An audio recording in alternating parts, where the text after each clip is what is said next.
Hello friends, അപ്പോൾ എല്ലാവർക്കും ഇന്നത്തെ വീഡിയോയിലേക്ക് സ്വാഗതം. അപ്പോൾ എല്ലാവരും സുഖമായിട്ട് സേഫായിട്ട് ഇരിക്കുന്നെന്ന് വിചാരിക്കുന്നു. ഞാനും ഇവിടെ സുഖമായിട്ട് സേഫായിട്ട് തന്നെ ഇരിക്കുന്നു. അപ്പോൾ ഇതൊരു കുക്കിംഗ് വീഡിയോ ആണ്. അപ്പോൾ ഇന്നത്തെ വീഡിയോയിൽ ഞാൻ ട്രൈ ചെയ്ത് നോക്കിയ ഒരു ഐറ്റത്തിൻ്റെ റെസിപ്പിയാണ് നിങ്ങളുമായിട്ട് ഷെയർ ചെയ്യാൻ പോകുന്നത്. അപ്പോൾ ഞാൻ പൊതുവേ അങ്ങനെ കുക്ക് ചെയ്യുന്ന ഒരാളല്ല.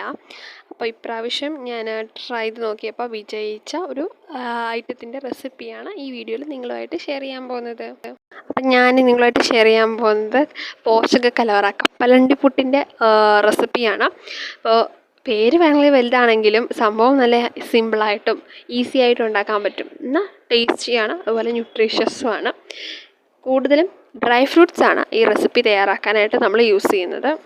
അപ്പോൾ ഇതിൻ്റെ ഒരു പ്രത്യേകത എന്ന് പറഞ്ഞാൽ നമുക്ക് എന്ത് ഡ്രൈ ഫ്രൂട്ട്സ് വേണമെങ്കിലും ചേർക്കാം. അപ്പോൾ ഞാനാണെങ്കിൽ ഇവിടെ ആകെ കുറച്ച് ഡ്രൈ ഫ്രൂട്ട്സേ ചേർത്തിട്ടുള്ളൂ. അപ്പോൾ നിങ്ങൾക്കിത് ഉണ്ടാക്കുന്ന സമയത്ത് വേറെയും ഡ്രൈ ഫ്രൂട്ട്സ് ചേർത്ത് കൊടുക്കാവുന്നതാണ്. അതായത് ഡേറ്റ്സ്, അതുപോലെ തന്നെ മുന്തിരി മീൻസ് ഉണക്കമുന്തിരി, ഇതൊക്കെ നമുക്ക് ചേർത്ത് കൊടുത്ത് ഉണ്ടാക്കാൻ പറ്റുന്ന ഒരു റെസിപ്പി കൂടിയാണിത്. പിന്നെ ഈ ഡ്രൈ ഫ്രൂട്ട്സ് ഒക്കെ കഴിക്കാൻ മടിയുള്ള കുട്ടികൾക്ക് ഒരു ഈവനിങ് സ്നാക്കായിട്ട് നമുക്ക് ഈ ഒരു റെസിപ്പി സെർവ് ചെയ്യാവുന്നതാണ്. പിന്നെ ഇത് പുറത്ത് വെച്ച് കഴിഞ്ഞാൽ മാക്സിമം ഒരു ആഴ്ച വരെ ഇരിക്കും. അതുപോലെ തന്നെ ഫ്രിഡ്ജിൽ വയ്ക്കുകയാണെങ്കിൽ മാക്സിമം പോയാൽ ഒരു മാസം വരെയൊക്കെ ഇതിരിക്കും. പിന്നെ ഇത് നിങ്ങൾക്ക് വേണമെങ്കിൽ ഉരുട്ടി ഉണ്ടയാക്കിയിട്ട് ലഡു പരുവത്തിലും സെർവ് ചെയ്യാം. അല്ലെങ്കിൽ ഇത് ജസ്റ്റ് ഇങ്ങനെ പോലെ പൊടിയാക്കിയിട്ട് അങ്ങനെയും സെർവ് ചെയ്യാവുന്നതാണ്. എങ്ങനെ തയ്യാറാക്കിയാലും ഈ ഒരു വിഭവം മാക്സിമം ഒരു വീക്ക് വരെ പുറത്ത് വെച്ചാൽ കേടാകാതിരിക്കുള്ളൂ. പിന്നെ ഇത് ന്യൂട്രീഷ്യസ് ആണ്, ഡ്രൈ ഫ്രൂട്ട്സ് വെച്ചിട്ടാണ് തയ്യാറാക്കുന്നത്. അതുകൊണ്ട് തന്നെ കുട്ടികൾക്ക് കൊടുക്കാൻ വളരെ നല്ലതാണ്. അതുപോലെ തന്നെ ഈ മറ്റ് ജങ്ക് ഫുഡ്സും ഒക്കെ കഴിക്കുന്നതിനേക്കാൾ എന്തുകൊണ്ട് ഇതുപോലെയുള്ള വിഭവങ്ങൾ കഴിക്കുന്നതാണ് നല്ലത്. ഇത്രയും ന്യൂട്രീഷ്യസ് ആയിട്ടുള്ള ഈ ഒരു കപ്പലണ്ടി പുട്ട് നിങ്ങൾ മിനിമം ഒരു തവണയെങ്കിലും ട്രൈ ചെയ്ത് നോക്കണേ. എന്നിട്ട് അതിൻ്റെ ഫീഡ്ബാക്ക് അറിയിക്കണേ. ഇനി ഇതുപോലുള്ള വീഡിയോകൾക്കായിട്ട് ഈ ചാനൽ സബ്സ്ക്രൈബ് ചെയ്യണേ. അതുപോലെ വീഡിയോ ഇഷ്ടപ്പെട്ടാൽ ലൈക്ക് ചെയ്യുക. പിന്നെ വീഡിയോയെക്കുറിച്ചുള്ള നിങ്ങളുടെ അഭിപ്രായം താഴെ കമൻറ്റ് ചെയ്യാനും മറക്കല്ലേ. അപ്പം നമുക്ക് നേരെ വീഡിയോയിലോട്ട് പോവാം. അപ്പോൾ ഈ ഒരു റെസിപ്പി തയ്യാറാക്കാനായിട്ട് ഞാൻ മെയിനായിട്ട് എടുത്തിരിക്കുന്ന ഇൻഗ്രീഡിയൻസ് ആണ് ഇതെല്ലാം. അതിൽ ഞാൻ ഒരു കപ്പ് അരി, അതുപോലെ തന്നെ ഒരു പിടിയോളം ബദാം, അതുപോലെ തന്നെ ഒരു അര ഗ്ലാസോളം നിലക്കടലയുമാണ് എടുത്തിരിക്കുന്നത്.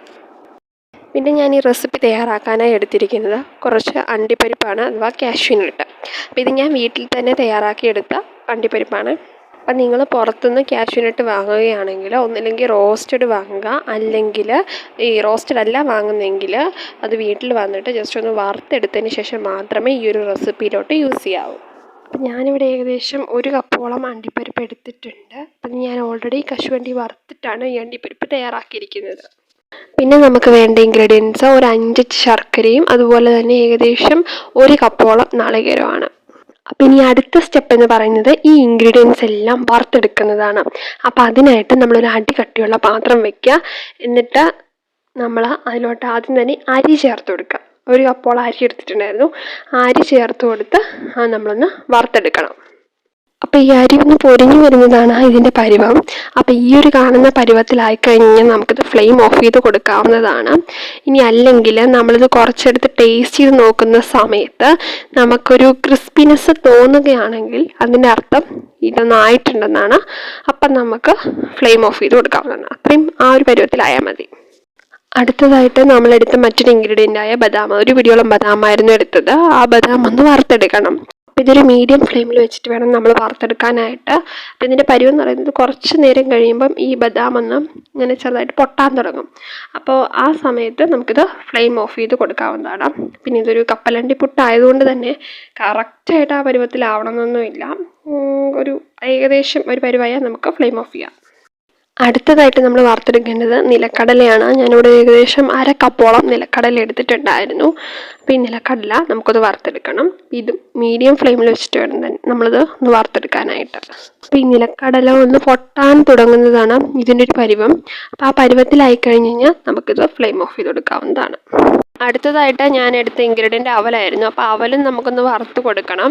അപ്പോൾ ഈ അവൽ ചേർത്ത് കൊടുക്കണം നിർബന്ധമൊന്നുമില്ല, ഓപ്ഷണൽ ഇൻഗ്രീഡിയൻ്റ് ആണ്. അപ്പോൾ ഇതൊരു പോഷക കലവറ ആയതുകൊണ്ട് തന്നെ നമുക്ക് താല്പര്യമുള്ള എല്ലാ ഡ്രൈ ഫ്രൂട്ട്സും അതുപോലെ മിക്ക പോഷകം ഉള്ള ഇൻഗ്രീഡിയൻസ് എല്ലാം നമുക്ക് ചേർത്ത് കൊടുക്കാവുന്നതാണ്. അങ്ങനെയാണ് ഞാൻ ഇതിലോട്ട് അവൽ ചേർത്ത് കൊടുത്തത്. നിങ്ങൾക്ക് വേണമെങ്കിൽ അവൽ ചേർത്ത് കൊടുത്താൽ മതി. പിന്നെ ഈ അവലിൻ്റെ ഒരു പരുവെന്ന് പറയുന്നത് നമ്മൾ ഈ കൈ കൊണ്ട് ഇങ്ങനെ ഞെരടി നോക്കുമ്പം അതിങ്ങനെ ഒന്ന് പൊടിഞ്ഞു പോകുന്നതാണ്. പിന്നെ ആദ്യമേ ഞാൻ പറഞ്ഞല്ലോ, കപ്പലണ്ടി പുട്ടായതുകൊണ്ട് കറക്റ്റ് ആ പരുവത്തിൽ തന്നെ കിട്ടണമെന്നൊന്നുമില്ല.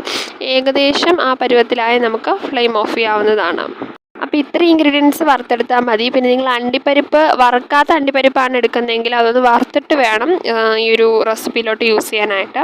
പിന്നെ നമുക്ക് വേണ്ടത് ശർക്കരയാണ്. ഞാൻ പറഞ്ഞല്ലോ 5 അച്ച് ശർക്കരയാണ് ഞാനിവിടെ എടുത്തിരിക്കുന്നത്. അപ്പോൾ ഈ ശർക്കര നമ്മളൊന്ന് പൊടിച്ചു കൊടുത്തതിന് ശേഷം ഈ ഒരു കപ്പലണ്ടി പുട്ടിലോട്ട് നമ്മൾ യൂസ് ചെയ്യാവൂ. അപ്പോൾ ഇത് നമ്മൾ മിക്സിയിൽ പൊടിക്കുന്ന സമയത്ത് എളുപ്പത്തിൽ പൊടിക്കാൻ വേണ്ടിയിട്ടാണ് നമ്മൾ ആദ്യം തന്നെ ശർക്കര ഒന്ന് പൊടിച്ചിട്ട് ചേർത്ത് കൊടുക്കുന്നത്. അപ്പോൾ ഇതിനെല്ലാം പുറമെ നമുക്ക് വേണ്ട ഒരു ഇൻഗ്രീഡിയൻ്റാണ് ചിരകിയ നാളികേരം. 1 കപ്പോളം ചിരകിയ നാളികേരം വേണം നമുക്ക് ഈ റെസിപ്പി തയ്യാറാക്കാം. അപ്പോൾ ഇനി അടുത്ത സ്റ്റെപ്പ് എന്ന് പറയുന്നത് നമ്മൾ ഈ ഇൻഗ്രീഡിയൻസ് എല്ലാം കൂടി പൊടിച്ചെടുക്കുക എന്നുള്ളതാണ്. അപ്പോൾ ആദ്യം തന്നെ ഞാൻ ഈ വറുത്തെടുത്ത അരിയും അതുപോലെ വറുത്തെടുത്ത അവലും കൂടി ഒരുമിച്ചാണ് പൊടിച്ചെടുക്കാൻ പോകുന്നത്. പണ്ട് കാലങ്ങളിൽ മിക്സി ഇല്ലാത്തതുകൊണ്ട് തന്നെ നമ്മൾ ഈ ആട്ടുകല്ലിൽ ഒലക്ക വെച്ച് ഇടിച്ചിടിച്ചിട്ടാണ് ഈ കപ്പലണ്ടി പുട്ടിന് വേണ്ട എല്ലാ ഇൻഗ്രീഡിയൻസും പൊടിച്ചെടുക്കുന്നത്. ഇപ്പം പിന്നെ അതിനുള്ള സൗകര്യം ഇല്ലാത്തതുകൊണ്ട് നമ്മൾ മിക്സിയിലാണ് ഇതെല്ലാം കൂടി പൊടിച്ചെടുക്കുന്നത്. അപ്പോൾ ഇത് നമ്മൾ പൊടിച്ചെടുത്ത അരിയും അതുപോലെ തന്നെ അവലുമാണ്.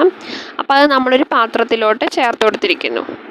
അടുത്തായിട്ട് നമ്മൾ ഈ കപ്പലണ്ടി പുട്ടിലോട്ട് യൂസ് ചെയ്ത എല്ലാ ഡ്രൈ ഫ്രൂട്ട്സും നമുക്കൊന്ന് പൊടിച്ചെടുക്കാനുണ്ട്. അതായത് ബദാം, നിലക്കടല, അതുപോലെ തന്നെ കശുവണ്ടി. ഇത് 3ഉം കൂടിയാണ് ഞാനിപ്പോൾ പൊടിച്ചെടുക്കാൻ പോകുന്നത്. അപ്പോൾ ഇത് 3ഉം കൂടി പൊടിച്ചെടുത്തിട്ട് വരാവേ. അപ്പോൾ ഇതാണ് നമ്മൾ പൊടിച്ചെടുത്ത ഡ്രൈ ഫ്രൂട്ട്സ്. അപ്പം ഇനി എന്താ വേണ്ടതെന്ന് വെച്ചാൽ നമ്മൾ പൊടിച്ചെടുത്ത അരിയും അവലും കൂടിയാണത്. അതിലോട്ട് നമ്മൾ ശർക്കര കൂടി ചേർത്ത് പൊടിച്ചെടുക്കാൻ പോവാണ്. അപ്പോൾ ഇനി നമ്മൾ ആ പൊടിച്ചതിലോട്ട് ചിരകിയ നാളികേരവും കൂടി ചേർത്ത് പൊടിക്കുകയാണ്. ഞാനിവിടെ ഏകദേശം 1 പിടിയോളം ചിരകിയ നാളികേരമാണ് പൊടിക്കാൻ എടുത്തിരിക്കുന്നത്. ഇനി നമ്മൾ ആ നാളികേരം ചേർത്ത് പൊടിച്ചതിലോട്ട് ഈ ഡ്രൈ ഫ്രൂട്ട്സ് പൊടിച്ചതും മിക്സ് ചെയ്ത് കൊടുക്കുകയാണ്. അതോടൊപ്പം തന്നെ ചിരകിയ നാളികേരവും കൂടി നമ്മൾ മിക്സ് ചെയ്ത് കൊടുക്കുന്നുണ്ട്. എന്നിട്ട് നമ്മളിത് നല്ല രീതിയിൽ തന്നെ കുഴച്ചെടുക്കണം. നിങ്ങൾക്കിത് കൈ കൊണ്ടോ അതോ സ്പൂണ് കൊണ്ടോ കുഴച്ചെടുക്കാം. എനിക്കിവിടെ എളുപ്പം കൈ ആയതുകൊണ്ടാണ് ഞാനിത് കൈ കൊണ്ട് തന്നെ കുഴച്ചെടുക്കുന്നത്. അപ്പം ഞാനിവിടെ 1 പിടിയോളം നാളികേരം മാത്രമേ ശർക്കരയും ആയിട്ട് ചേർത്ത് മിക്സിയിൽ പൊടിച്ചുള്ളൂ. ബാക്കി പൊടിക്കാത്ത എന്താണെന്ന് വെച്ചാൽ നമുക്ക് ചെറിയ നാളികേരം പച്ചയ്ക്ക് ചേർത്ത് കഴിഞ്ഞാൽ അത് കുഴച്ചെടുക്കാനും അതുപോലെ തന്നെ ഉരുട്ടിയെടുക്കാനും എളുപ്പമായിരിക്കും. അതുകൊണ്ടാണ് അങ്ങനെ ചെയ്തത്. ഇനി അടുത്ത സ്റ്റെപ്പ് എന്ന് പറയുന്നത് ഈ മിക്സ് നമ്മൾ കൈകൊണ്ട് തന്നെ ഉരുട്ടി ഉണ്ടയാക്കി എടുക്കണം എന്നുള്ളതാണ്. ഈ ലഡുവിൻ്റെ ഒക്കെ വലുപ്പത്തിലാണ് നമ്മളിത് ഉണ്ടയാക്കി എടുക്കേണ്ടത്. അപ്പോൾ ഇത് ഉണ്ടയാക്കി എടുക്കണം എന്നൊന്നുമില്ല, നമുക്ക് പിന്നെ കഴിക്കാൻ എളുപ്പത്തിനൊക്കെയാണ് നമ്മളിതൊന്നും ഉണ്ടാക്കിയെടുക്കുന്നത്. ഇനി ഉണ്ടയാക്കി എടുത്തില്ലെങ്കിൽ ഈ പൊടി നമുക്ക് ഒരു കുപ്പിയിലാക്കി വെച്ച് ദിവസവും കഴിക്കാവുന്നതാണ്. അപ്പോൾ നിങ്ങളുടെ ഇഷ്ടാനുസരണം ഇത് പൊടിയായോ അല്ലെങ്കിൽ ഉരുട്ടി ഉണ്ടയാക്കിയിട്ടോ നമുക്കിത് സെർവ് ചെയ്യാവുന്നതാണ്. അപ്പോൾ ഇത് പോഷകസമൃദ്ധമായൊരു ഈവനിങ് സ്നാക്കാണ്. അപ്പോൾ നമുക്കിത് ചായയുടെ കൂടെയൊക്കെ നമുക്കിത് കഴിക്കാവുന്നതാണ്. ദിവസം ഓരോന്ന് കഴിച്ചാൽ അത്രയും ആരോഗ്യത്തിന് നല്ലതാണിത്.